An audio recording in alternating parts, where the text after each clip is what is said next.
Mother claimed him first. But we're not done yet. The claiming ceremony. The transport descended through Thalassia's violet atmosphere, revealing endless oceans that shimmered beneath twin moons. Jace Rains pressed his palm against the viewport, watching waves crash against floating crystal platforms. 3 years as a diplomatic courier hadn't prepared him for this, his first solo negotiation with the maritime clans. Landing in 5 minutes, Mr. Rains announced his pilot, Terran Vale, a weathered spacer who'd made this run countless times. Word of advice. The Tidalborn family values directness, but their ceremonies can be intense. Jace straightened his formal jacket, checking his reflection. Dark hair, ocean blue eyes, a diplomatic smile that had diffused more conflicts than he could count. Define intense. Terran's laugh crackled through the speakers. You'll see. The ceremonial hall took his breath away. Walls of living coral pulsed with bioluminescent light, casting everything in ethereal blues and greens. Hundreds of guests mingled, humans in formal attire, Thalassians with their distinctive pearl-toned skin and flowing garments that seemed woven from seafoam itself. At the hall center stood Serana Tidalborn, matriarch of the most powerful maritime clan. She commanded attention effortlessly, her silver hair adorned with luminous shells, her presence as vast and deep as the oceans she governed. Beside her stood 2 younger women who shared her regal bearing. The daughters, whispered Jace's assistant, Myra Chen, appearing at his elbow. Nira, the elder, brilliant strategist. And Kalith, the younger, wild spirit. Rumors say they're both unmarried by choice. The feast progressed with traditional toasts and performances. Jace navigated conversations smoothly, discussing trade routes and cultural exchanges. Then, as the twin moons reached their zenith, Serana rose. Tonight, we honor an ancient tradition, her voice resonated through the hall. I, Serana Tidalborn, claim Jace Rains as my chosen partner. Silence crashed like a wave. Every eye turned toward Jace as Serana approached, holding a bracelet of woven pearls and silver, the binding symbol. His heart hammered against his ribs. Across the room, Nira's hand froze mid-gesture, her expression carefully neutral. Kalith's eyes widened, then narrowed with something between shock and determination. Diplomatic training took over. Jace stood, meeting Serana's gaze with respect. I'm honored by your choice, matriarch Serana. She fastened the bracelet around his wrist, her touch surprisingly gentle. You understand what this means? I believe I'm beginning to, he replied carefully. The celebration continued, but the atmosphere had shifted. Jace caught Nira watching him from across the room, her dark eyes holding questions he didn't yet know how to answer. Later, seeking air, he found himself on a balcony overlooking the endless ocean. The waves below sang their eternal song, phosphorescent foam painting patterns in the darkness. Beautiful, isn't it? He turned. Nira stood in the doorway, moonlight catching in her pearl-toned skin, making her seem carved from starlight itself. It's unlike anything I've seen, Jace admitted. She moved closer, stopping at the railing. Do you know what you've agreed to, Jace Rains? What my mother's claim truly means? A partnership. Alliance between our peoples. And do you know, her voice dropped, barely audible above the waves, that some hearts were already reaching for yours before she made her declaration? Their eyes met, and in that moment, beneath twin moons and ancient stars, Jace realized the true complexity of what had begun. This wasn't just diplomacy anymore. Nira touched his hand briefly, her fingers warm against his skin, before disappearing back into the celebration, leaving him alone with the ocean's whispers and his racing heart. The sisters' pursuit. Dawn broke across Thalassia in shades of amber and rose. Jace woke in his guest quarters to find an ornate box waiting outside his door. Inside lay ancient scrolls and a handwritten note. If you're to understand our world, you must learn our stories. Meet me in the Eastern Library. Nira. The library was a marvel, shelves carved from living coral, books bound in treated kelp, windows offering panoramic ocean views. Nira sat at a circular table, surrounded by star charts and historical texts. You came, she smiled, genuine warmth replacing last night's tension. I'm curious, Jace admitted, settling across from her. Their sessions became daily rituals. Nira taught him Thalassian history, her passion illuminating every word. She'd lean close to point out constellations on ancient maps, her shoulder brushing his, her breath soft against his cheek.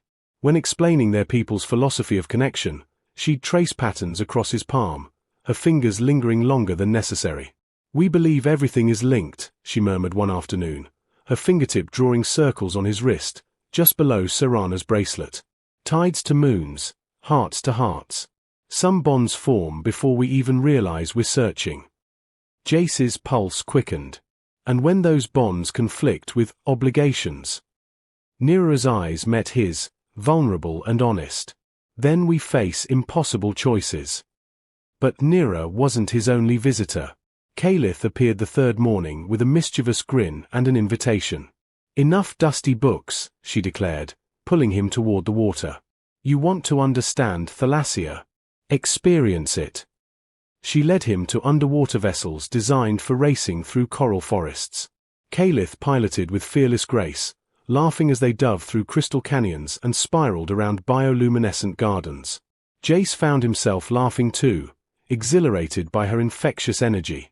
After surfacing, they floated in calm waters, the twin moons beginning their evening rise. "My sister teaches you our past," Caliph said softly, her playfulness fading.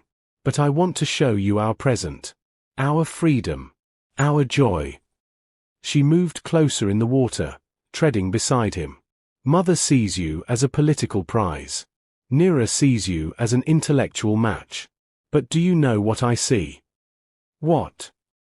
Jace asked, breathless. "Someone who doesn't belong to anyone yet. Someone whose heart might still choose freely." Her hand found his beneath the water, squeezing gently before she swam away, leaving him floating alone with his tangled thoughts. The dual courtship became Jace's new reality. Mornings with Nira, sharing ideas and lingering touches over ancient texts. Afternoons with Caliph, racing through waters and stealing moments of breathless closeness. Both sisters circled him like twin moons orbiting the same planet, their gravitational pull growing stronger daily. One evening, he found them both waiting in the garden courtyard. The sisters exchanged loaded glances. "We need to talk," Nira began. "About what you want," Caliph finished. Jace looked between them, brilliant Nira with her thoughtful eyes, adventurous Caliph with her bold spirit. His heart pulled in multiple directions, knowing that any choice would shatter something precious. "I don't know," he confessed. "I don't know what I want, because I never expected to feel." "Feel what?" they asked in unison. "Anything," he whispered. This was supposed to be simple. Diplomacy. Alliance. But you've both shown me that some connections transcend politics and obligation. Nira reached for his hand. Caliph took the other.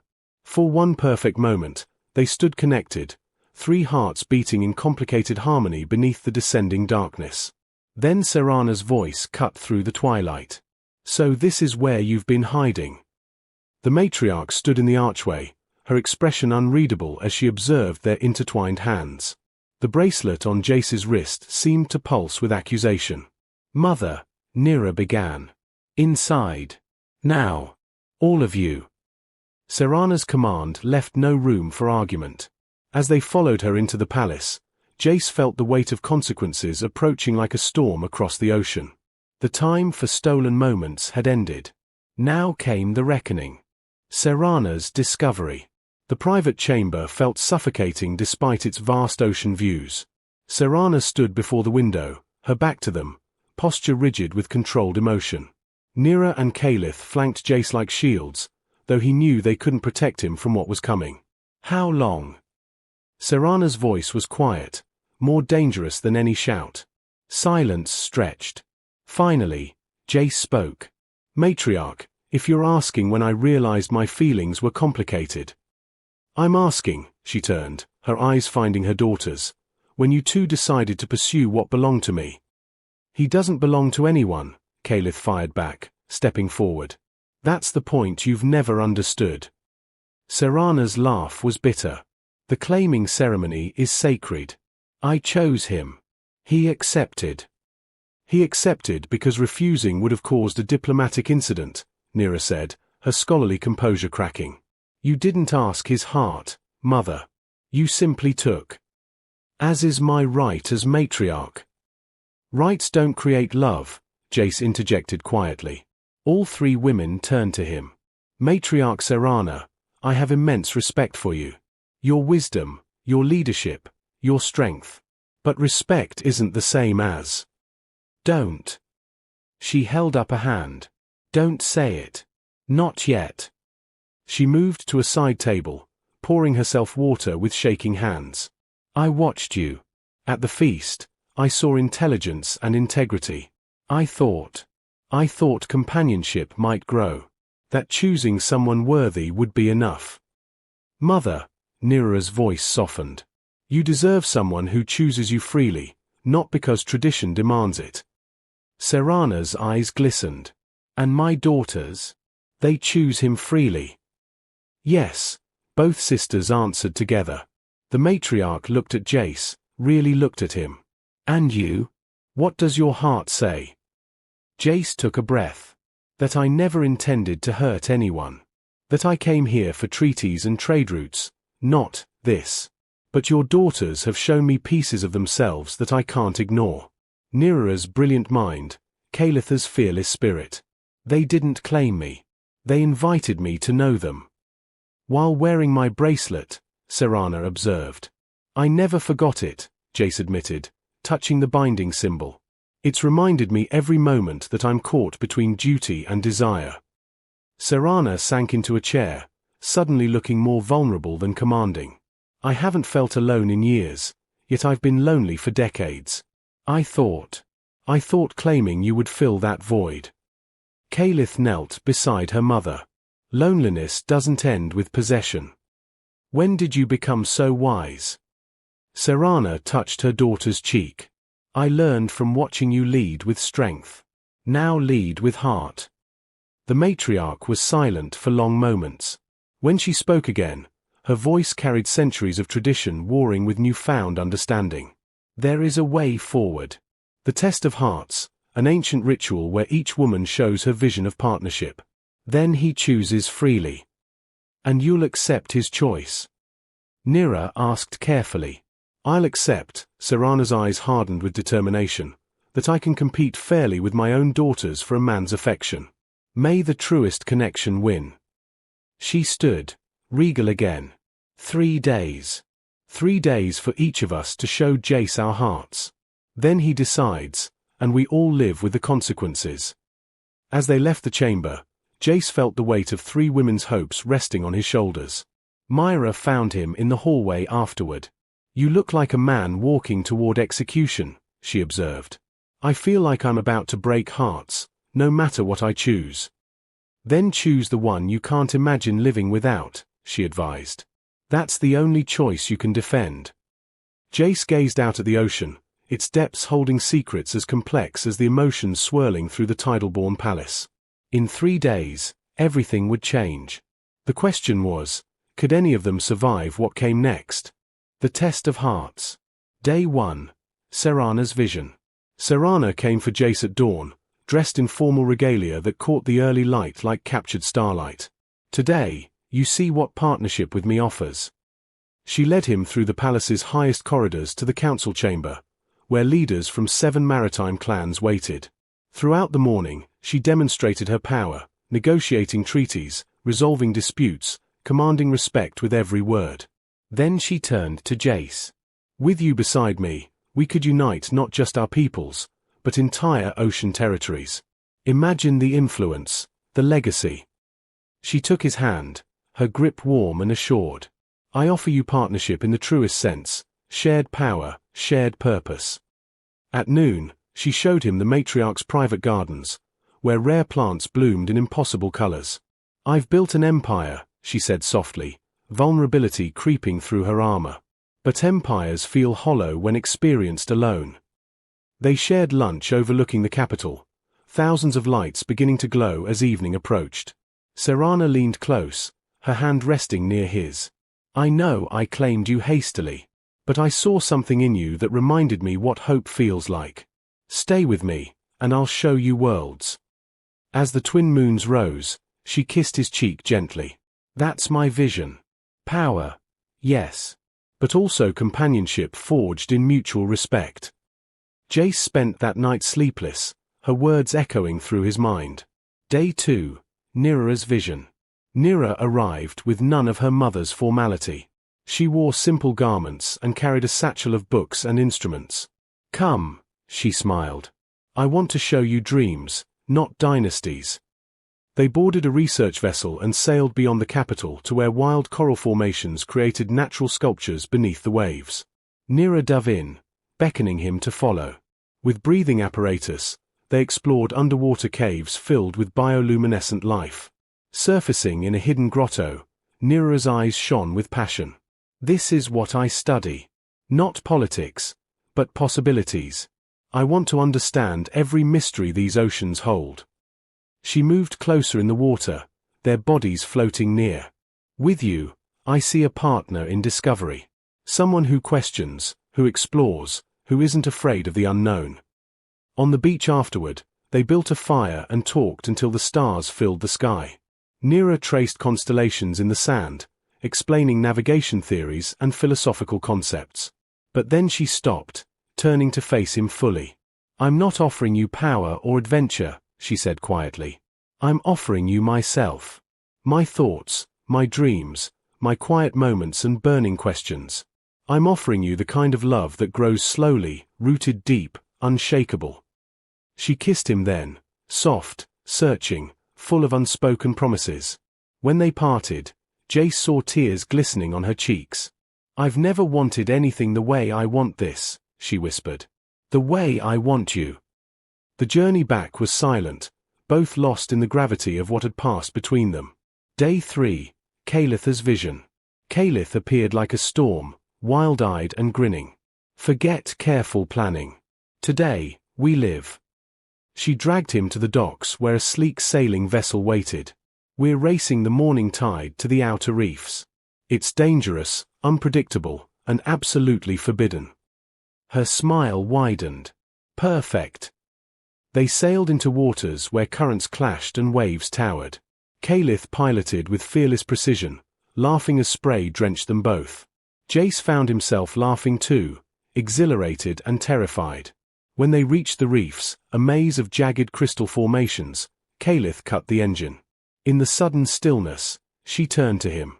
Everyone sees me as the reckless one. The child playing while serious people make serious decisions. Her voice cracked slightly. But you know what I'm really doing? I'm refusing to let life become a series of obligations and political calculations. I'm choosing joy. She took his hands. I don't offer you empires or intellectual partnerships. I offer you freedom. Every day feeling alive, every night falling asleep exhausted from actually living. I offer you someone who will never bore you, never trap you, never let you forget that we only get one chance at this existence. They swam together in the crystal-clear waters, Kalith teaching him to navigate the treacherous beauty. As the sun began setting, she pulled him close, her kiss fierce and desperate. Choose me, she breathed against his lips. Choose the life you'll actually want to remember. Love's true choice. The final ceremony gathered everyone in the great hall. Serana stood at the center, Nira and Kalith flanking her. 3 women, 3 visions, 1 impossible decision. Jace entered to absolute silence. The binding bracelet felt heavier than ever on his wrist. Jace Rains, Serana began formally, you've experienced what each of us offers. The time has come to choose. Speak your truth. He stepped forward, looking at each woman in turn, powerful Serana, brilliant Nira, wild Kalith. His heart ached with the weight of it. 3 days ago, I thought this would be simple, he began. That one choice would emerge clearly. But hearts don't work that way, do they? He turned to Serana first. Matriarch, you showed me partnership built on strength and shared purpose. Your vision is magnificent, and you deserve someone who can match your power with equal ambition. But I'm not that person.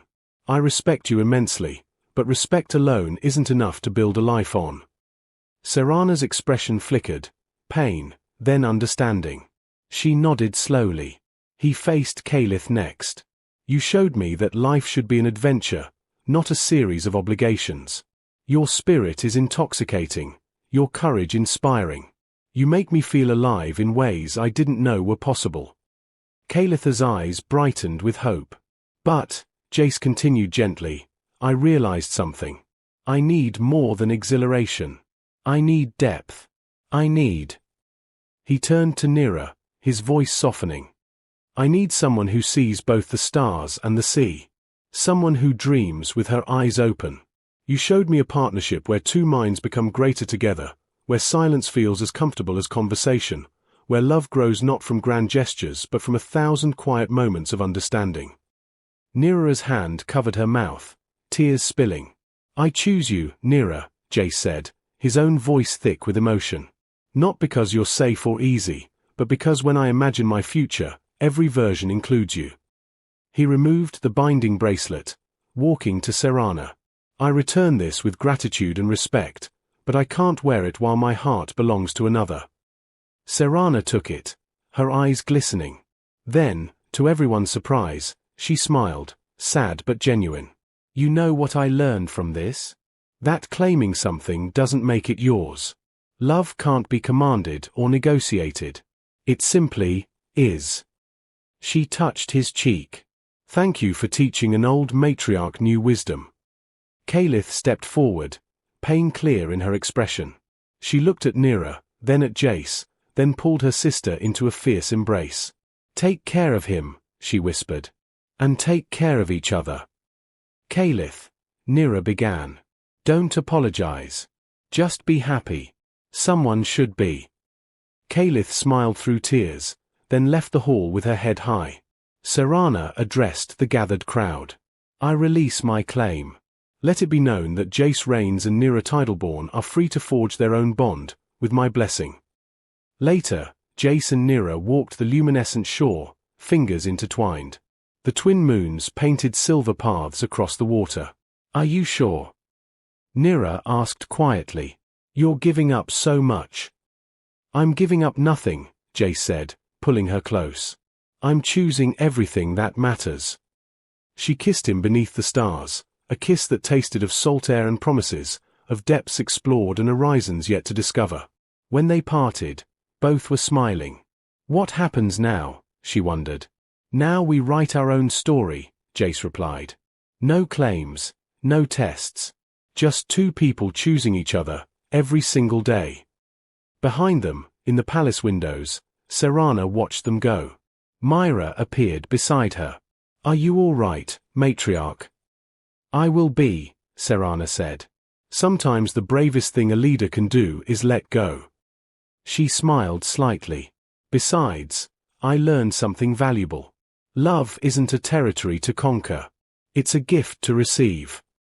As dawn broke over Thalassia, Jace and Nira remained on the shore, planning adventures and discoveries, building a future on foundation of freely given hearts.